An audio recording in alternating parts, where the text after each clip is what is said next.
Fundação Roberto Marinho apresenta Globo Ciência.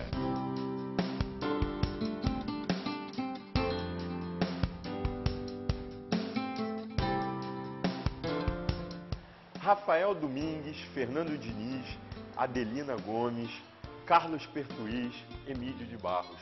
Esses são os nomes de 5 grandes artistas plásticos brasileiros. O Emílio, por exemplo, foi considerado um dos gênios da pintura brasileira pelo poeta e crítico de arte Ferreira Goulart. Por que o senhor considerava o Emílio um gênio da pintura? Eu me referi a ele nesses termos porque, de fato, ele é um artista excepcional. Quer dizer, ele tem qualidades realmente de grande artista. Eu acho que a característica principal da obra do Emílio é a densidade psicológica da pintura. Quer dizer, o fato mesmo dele ter os problemas que ele tinha, isso resultava numa vida interior muito intensa e muito problemática. Quer dizer, e isso transparece na sua pintura, não como uma coisa patológica. Aquele cara que pinta, que tem problemas psíquicos e pinta, e não é artista, ele simplesmente manifesta a patologia dele. Quer dizer, você quando vê o quadro, você sente que ali existe alguma coisa patológica ali. E quando se trata do Emílio, ou se trata do Rafael ou do Diniz, não, você vê, é uma obra de arte. Aquilo ali podia ser feito por qualquer grande artista, né? Porque o problema não é a loucura que faz o cara ser artista. Ele é artista apesar da loucura. Vocês viram? Todos esses quadros que vocês estão vendo aqui foram pintados por pacientes de uma importante psiquiatra brasileira, a doutora Nise da Silveira, que fundou esse museu, o Museu de Imagens do Inconsciente. Ainda hoje, além do tratamento clínico, os portadores de transtornos mentais fazem terapias em ateliês de pintura, modelagem e jardinagem. A gente vai conhecer agora o ateliê de pintura. Vamos lá.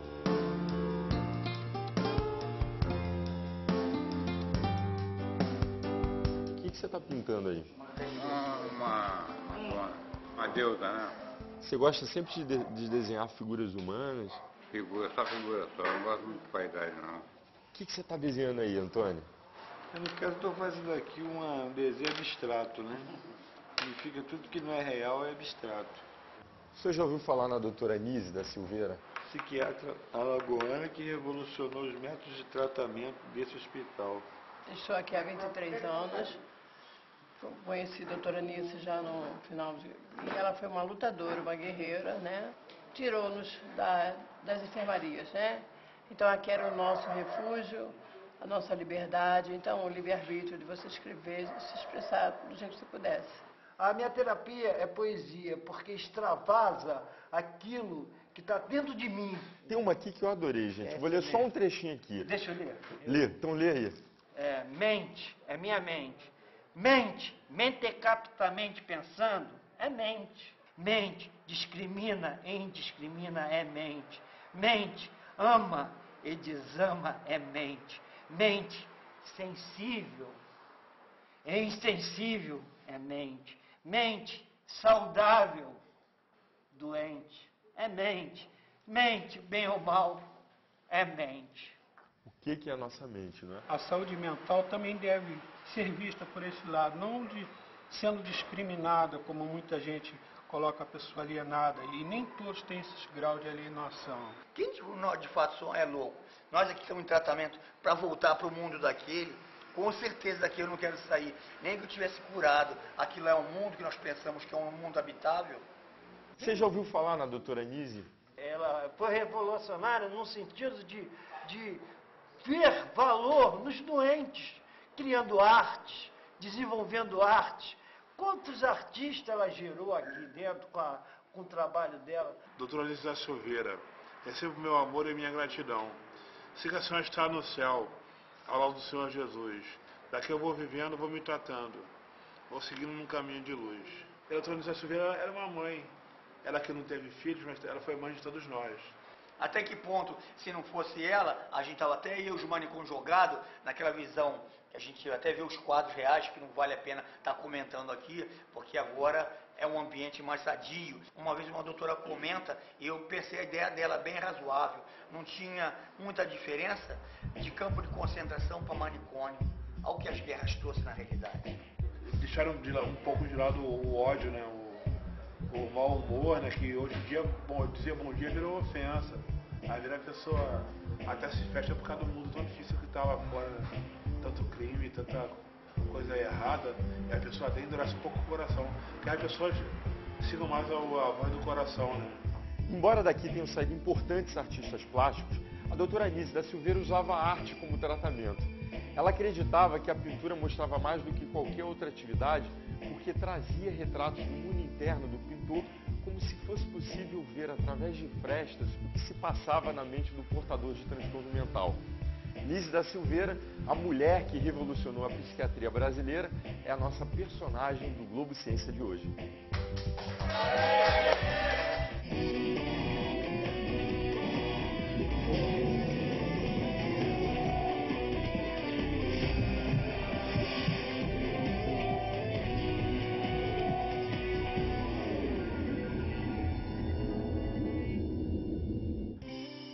Eu estava no Hospital Galote e me mandaram para o Hospital Gustavo Riedel sem me avisarem nada. Eu não sou mais uma pessoa, sou uma coisa sem nome. Essa foi a resposta de um paciente à pergunta da doutora Anísia da Silveira sobre por que ele tinha deixado de assinar os seus quadros. Tratava-se do artista plástico Fernando Diniz. A queixa resumia muito bem a situação dos hospitais psiquiátricos na época em que a doutora Anísia da Silveira cuidou dos internos do Hospital Pedro II. Pacientes tratados como objetos, submetidos a eletrochoques, dopados, contidos em camisa de força. E como terapia ocupacional, eles faziam os trabalhos necessários ao funcionamento dos hospitais. Eram meros serventes para fins de economia hospitalar. Nascida em Maceió em 1905, Nise Magalhães da Silveira formou-se na Faculdade de Medicina da Bahia em 1926. Mudou-se para o Rio de Janeiro, onde se tornou amiga dos poetas Manuel Bandeira e Rui Ribeiro Couto. Sem trabalho, passou a frequentar a clínica de neurologia do professor Antônio Austregésilo, que em 1933 a inscreveu num concurso para a psiquiatria do Hospital Pedro II, conhecido na época como o Hospício da Praia Vermelha, o primeiro hospital psiquiátrico do Brasil. Foi no Hospital Pedro II que a doutora Anísia da Silveira aprendeu a lição que, segundo ela mesma, desmentiu os livros de psiquiatria. Era a época da intentona comunista de 1935, uma rebelião contra o governo Getúlio Vargas. Uma enfermeira viu livros socialistas na mesa da doutora e a denunciou. Ela foi presa no próprio hospital, ficou 15 meses na prisão, onde conheceu Graciliano Ramos e se tornou personagem do livro Memórias do Cárcere. Já a enfermeira que a denunciou levou uma surra enorme de uma paciente de nome Luísa que preparava o café da manhã da doutora. Luísa era esquizofrênica e, portanto, segundo os livros de psiquiatria, deveria ser alguém diferente e sem afeto. Quem vai conversar comigo é o fotógrafo Sebastião Barbosa, que fez tratamento psiquiátrico com a doutora Anísia da Silveira.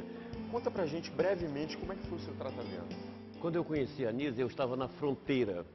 A fronteira entre ser normal e doente. E a Anísia meio que me domou para viver uma vida para a qual eu não estava preparado. E o fotógrafo Sebastião Barbosa veio antes ou depois do tratamento?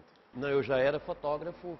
Evidentemente que a convivência com a Anísia colaborou muito para que eu exercesse a fotografia com a consciência que eu exerço até hoje. Sebastião, muito obrigado por você ter recebido a gente. Maravilha. Aqui. Falar da Anísia é uma alegria permanente. É isso aí. Eu vou começar com um dos seguidores e discípulos da doutora Anísia da Silveira, Luiz Carlos Melo, diretor do Museu de Imagens do Inconsciente. Como é que era a relação da doutora Anísia com seus pacientes? A relação dela era toda baseada no afeto, no convívio. Por exemplo, na história de Adelina Gomes, uma das frequentadoras do ateliê, ela era tida como autista, não conversava com ninguém, não se comunicava com ninguém. Todo dia a doutora, para chegar ao escritório dela, passava por Adelina e dizia: "Bom dia, Adelina". Adelina nunca respondia. Um belo dia, Adelina mandou um beijo com a mão e a doutora Anísia fez que ia voltar no dia seguinte. Em vez de falar bom dia, Adelina estendeu a face e Adelina beijou ela. estava estabelecida a relação afetiva. Além do afeto, que outras características que a doutora Nise tinha? Ela nunca permitiu grades no trabalho, ela não aceitava as formas de tratamento violentos da psiquiatria, nem a arquitetura hospitalar. Então, no trabalho, ela imprimiu uma palavra fundamental, que é a liberdade de expressão, a liberdade de convívio e o respeito a essas pessoas. E a pintura, como é que surgiu? Ela cria o serviço de terapia ocupacional por não aceitar as formas violentas de tratamento, como a lobotomia, o eletrochoque, o coma insulínico. Então, ela vê na terapêutica ocupacional uma forma não violenta de tratar essas pessoas. Esse serviço foi se desenvolvendo até atingir 17 atividades diferentes. Interessante, gente, que dentro do trabalho de pintura, um símbolo que apareceu recorrentemente foi a mandala, Mundo das Estrelas. O que significa essa obra aqui?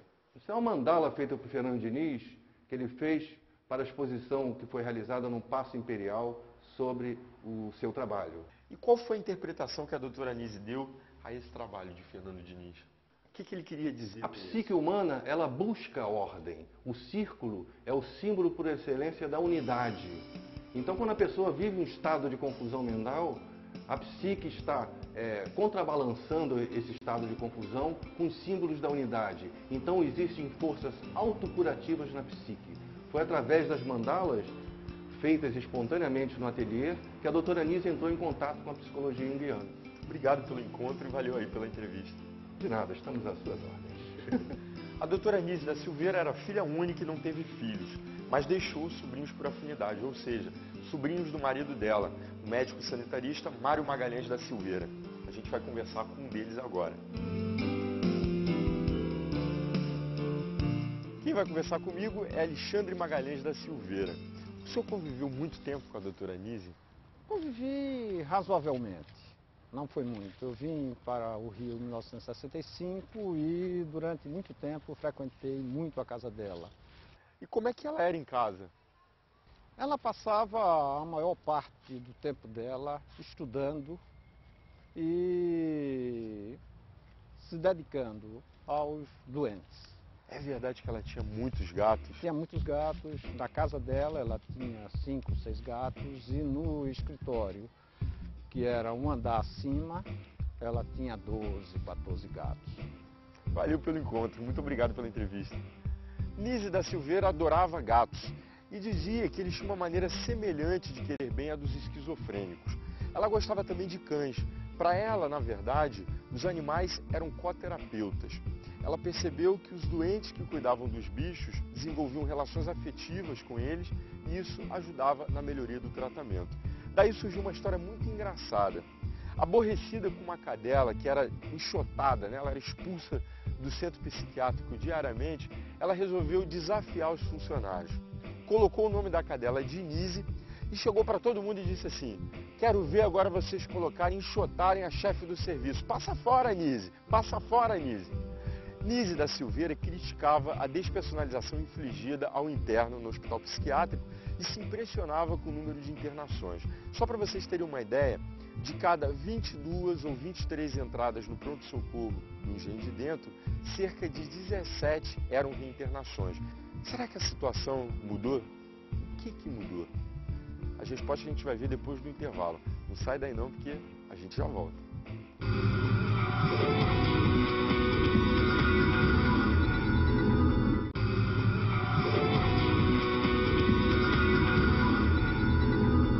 O gesto tem um valor enorme.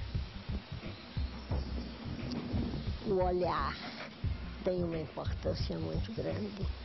Mas o psiquiatra firma os pés na palavra e quer traduzir tudo em palavras.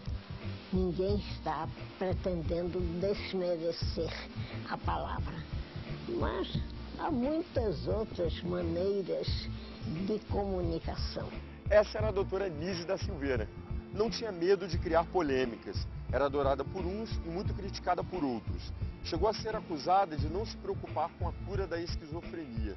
Seu trabalho, no entanto, repercutiu na sociedade e foi retratado em vários documentários. Nise da Silveira se dedicou à psiquiatria com tal paixão que chegava até a sonhar. A sua definição de loucura, dizia ela, veio de um sonho com o filósofo Baruch de Spinoza, que viveu na Holanda entre 1632 e 1677. A frase era: a loucura é a pior forma de escravidão humana. Além de Spinoza, Nise da Silveira, nosso personagem do Globo Ciência de hoje, tinha outros mestres. O psiquiatra suíço Carl Gustav Jung, um dos nomes mais importantes da moderna psiquiatria, com quem a doutora Nise manteve correspondência e encontros que resultaram na introdução da psicologia junguiana no Brasil. O outro era Antonin Artaud, poeta e escritor francês que viveu entre 1897 e 1948. Artaud passou longos períodos de sua vida internado em manicômios e foi submetido a mais de 50 sessões de eletrochoque, cuja violência denunciou com muita coragem. Nise da Silveira dizia que Artaud definitivamente influiu para que ela se libertasse da psiquiatria tradicional. Ela citava a carta que ele escreveu aos médicos-chefes do asilo de loucos, no qual ele dizia que a única vantagem que os médicos tinham sobre os pacientes era a força. A carta era um chicote na face dos psiquiatras e nenhum deles escapava, seja por ação, seja por omissão. E ela se incluía no meio deles. Ela dizia: eu também não escapo, não protestei suficientemente. Só para vocês terem uma ideia do que acontecia na época, basta lembrar o Hospital de Barbacena, em Minas Gerais, que chegou a abrigar cerca de 5.000 pacientes e foi comparado aos campos de concentração de Hitler pelo psiquiatra italiano Franco Basaglia, que o visitou em 1979.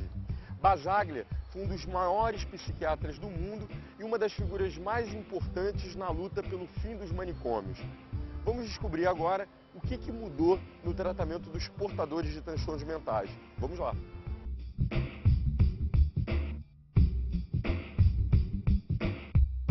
Quem vai me receber é Fernando Portela Câmara, médico psiquiatra, professor da Universidade Federal do Rio de Janeiro, conviveu com Nise da Silveira e escreveu 2 artigos sobre o trabalho dela. Quais eram os maiores problemas nos tratamentos psiquiátricos naquele momento, naquele período em que Nise da Silveira trabalhou? Quando a Nise começou a sua carreira, a psiquiatria ainda não estava desenvolvida o suficiente. Então, os tratamentos eram tratamentos que não tinham ainda uma consistência, no sentido de estabilizar os doentes mentais, no sentido de fazer com que eles pudessem conviver socialmente sem dificuldades, sem problemas. A doutora Nise era contra a lobotomia, a insulinoterapia, o eletrochoque.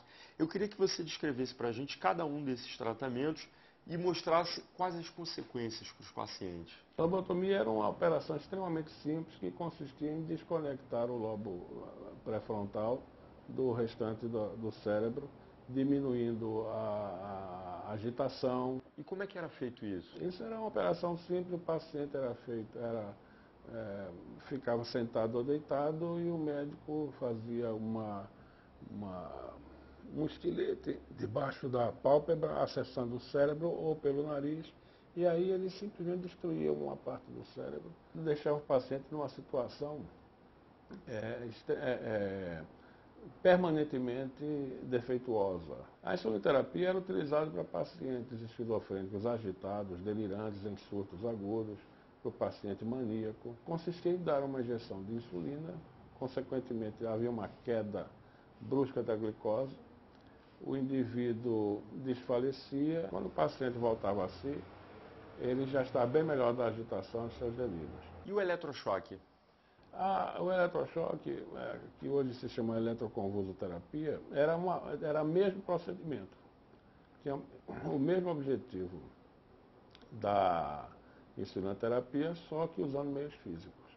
Quando a gente pensa em Nise da Silveira, a primeira coisa que vem à cabeça é o lado humano do trabalho dela. Onde é que a ciência estava presente ali? A Nise foi basicamente uma terapeuta ocupacional que introduziu a arte-terapia, a laboterapia e uma série de modalidades de tratamento que ocupavam o paciente e com isso buscava-se a sua reassocialização e a sua melhoria do ponto de vista de utilizar melhor suas reservas psíquicas para o seu funcionamento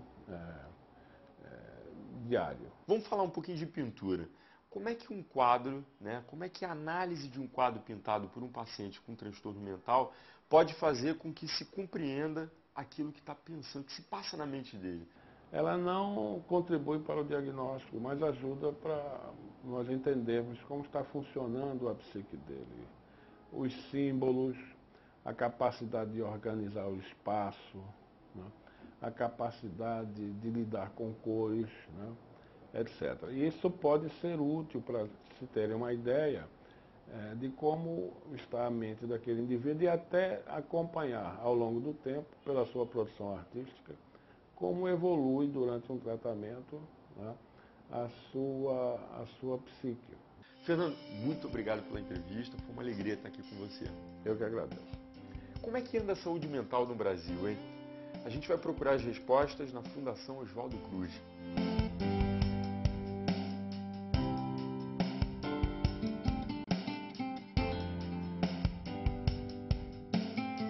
Quem vai conversar comigo é Paulo Amarante, ele é psiquiatra, mestre em medicina social, doutor em saúde pública, dirige o Laboratório de Estudos e Pesquisas em Saúde Mental e Atenção Psicossocial e coordena o projeto Loucos pela Diversidade. Paulo foi uma pessoa de extrema importância na reforma psiquiátrica de 1978. Eu queria que você desse para a gente um balanço da psiquiatria no Brasil hoje. Hoje nós estamos vivendo um momento muito importante, de muita efervescência, de inovação, de transformações no campo da psiquiatria. Em 78, quando nós começamos o movimento da reforma psiquiátrica, nós tínhamos instituições muito fechadas, em grande número, nós tínhamos quase 100 mil leitos psiquiátricos, ou seja, quase 100 mil pessoas internadas, em sua maioria abandonadas nas instituições psiquiátricas. Hoje esse número não chega a 40 mil, quer dizer, ainda existem muitas pessoas, mas é uma diminuição de mais de 60 mil leitos nos hospitais psiquiátricos e a criação de novos recursos muito importantes. Centros de atenção psicossocial, residências para moradores que não têm família, que não têm casa, então que vivem assistidos em instituições ou em serviços, cooperativas de trabalho, centros de convivência, muitos outros recursos. Nós temos hoje uma transformação muito rica no modelo assistencial psiquiátrico brasileiro. Quais são os principais transtornos mentais que o senhor apontaria hoje? Olha, eu acho que o problema mais grave, realmente, nós tínhamos que nos preocupar muito mais com os transtornos psicóticos. Quais? Né? Como a esquizofrenia, por exemplo, que traz muita dor para a pessoa, para a família, dificuldades de relacionamento social e a questão da dependência química, que hoje no Brasil é um dos problemas mais graves no mundo inteiro. Né? E nós estamos aí muito mais atentos com a demanda da indústria farmacêutica, que fica querendo medicalizar depressivo, medicalizar pânico, etc., criando mercado para isso, e pouco preocupados com a verdadeira questão do transtorno mental grave, que é a psicose ou a dependência química. Nesses 31 anos pós-reforma, o que mudou? O que avançou no campo da saúde mental? Né? Quais foram as principais descobertas? Eu acho que a coisa mais importante é a gente poder constatar alguns dos nossos pressupostos, algumas das nossas hipóteses, que a boa parte do que se chamava de deterioração mental, demência mental, perda de afetividade, etc., dos quadros psiquiátricos, na verdade, eram muito mais consequência da forma social de lidar com as pessoas, com o sofrimento psíquico, o abandono, o isolamento, a falta de escuta, a falta de voz, a falta de direito, a segregação institucional, o abandono em instituições psiquiátricas fechadas durante longos anos, e que elas então produziam uma série de sintomas, entre aspas, que na verdade eram consequência de qualquer processo de afastamento social, de institucionalização. No caso, inclusive, de prisões, de cárceres, etc. Isso a gente pode ver hoje, com pessoas que estavam internadas em instituições, com o prontuário lá dizendo incapaz de manter a vida cotidiana, etc., etc., vivendo em casas com outras pessoas, vivendo sozinhas, trabalhando, fazendo música, fazendo arte, compondo, fazendo um monte de coisa. Eu acho que isso é muito importante. Para o senhor, qual foi a maior contribuição que a doutora Anise deixou? Ela começou questionando o modelo psiquiátrico, né? Ela trouxe para o Brasil os primeiros questionamentos internacionais de Simon, Sivadon, Maxwell Jones, todo esse grupo que começou a questionar o modelo psiquiátrico e depois, né, inclusive com o Leng, com outros psiquiatras importantes, e todos eles psiquiatras, né? Importante dizer isso, a crítica à psiquiatria não foi de fora só da psiquiatria, não é só da humanização dos direitos humanos. Os grandes críticos da psiquiatria foram grandes psiquiatras, que viram a limitação da psiquiatria, viram a sua relação com o poder, viram a sua relação com o Estado autoritário, com a forma de organização social autocrática e que questionaram. Então a Anísia foi pioneira ao trazer para o Brasil um verdadeiro questionamento dos limites da ciência e dos limites da psiquiatria. Paulo, muito obrigado pelo encontro. Obrigado, Alexandre. Quando a doutora Anísia da Silveira entrou na Faculdade de Medicina da Bahia, houve um conselho do seu pai. Sempre se solidarize com os mais fracos. Seguiu a risca e mergulhou fundo no mundo dos doentes marginalizados. Ouviu os gritos de dor de Antonin Artaud e de seus próprios pacientes e rebelou-se contra a falta de humanidade no tratamento dos portadores de transtornos mentais e apontou um novo caminho, baseado no respeito aos direitos humanos, no resgate à cidadania e na inclusão social. Os princípios defendidos pela doutora Anísia da Silveira, que morreu em 1999, são adotados até hoje por determinação da ONU, que aprovou uma resolução em 1991, estabelecendo a proteção às pessoas portadoras de transtornos mentais e a melhoria da assistência à saúde mental. A gente fica por aqui e o nosso encontro, você sabe, é no próximo programa. Não percam. Tchau!